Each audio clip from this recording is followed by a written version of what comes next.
রায়ের বাজার থেকে খ্যাপ নিয়ে বউবাজার গেছি, আমারে বলে যে হইলো যাওয়া আসি মানে আপ ডাউন ভাড়া নিবে সে। আমি ঠিক আছে তাহলে চলেন, আমাকে এই বলে নিয়ে গেছে। নিয়ে যেয়ে বলে আমার কাছে 1,000 টাকার নোট, আমি দোকানের কিছু মাল সামানা কিনবো, তো তোমার কাছে যদি 200-300 টাকা ভাঙতি থাকে তাহলে আমাকে দাও। আমি বিশ্বাস করে তারে দিছি। দেওয়ার পরে 2 ঘন্টা যায়, 3 ঘন্টা যায়, তার কোনো আসার খোঁজ খবর নাই। আমি ওখানে খুঁজতেইছি, আমি গাড়ি রাখা না পারতাছি ভিতরে যাইতে, না পারতাছি কিছু করতে। তারপরেও আমি গাড়ি নিয়ে ভিতর দিয়ে ঘুরে আসছি, কিন্তু তার কোনো দেখা নাই। কি আর কষ্ট হবে, বাপ মা বুঝলো না, জামাই বুঝলো না। দোষারোপ কাউরে দেওয়ার নাই, দেওয়ার আছে আমার বাপ মারে আর আমার কপাল রে।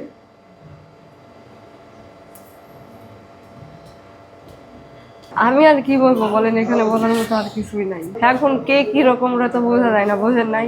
হয়তো বা কারো ভিতরে মানে মায়া দয়া আছে যে ওইভাবে তাকায় না, আবার কারো ভিতরে হিংস্র।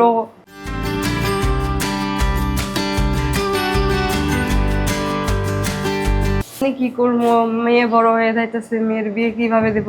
সমাজের কাছে হইলো ধরেন একটা ছেলের সাথে বিয়ে দিতে গেলাম, তার ফ্যামিলির লোকজন জানতে চাইলো তার বাবাকে তার মাকে, তখন আমি কি উত্তর দিব? কর্ম করলে ধরেন এক একদিন অসুস্থ হয়ে থাকলাম, তখন মনে করেন যে যেখানে কাজ করলাম ওখান থেকে বকাবকি করলো। আর যদি সাহায্য করেন তাহলে ওটা দিয়ে আমি কোনো একটা ব্যবসা দিতে পারলাম বা নিজে একটা গাড়ি কিনতে পারলাম, তখন নিজে নিজে চলতে পারবো, বোঝেন নাই। আর বর্তমানে আমি সব ব্যবসায় পারি, চা পান সিগারেট এই দোকানেও করতে পারি, তারপরে যদি বলে হোটেলও চালাইতে পারি, মানে হোটেলে সব কিছুই আমি পারি।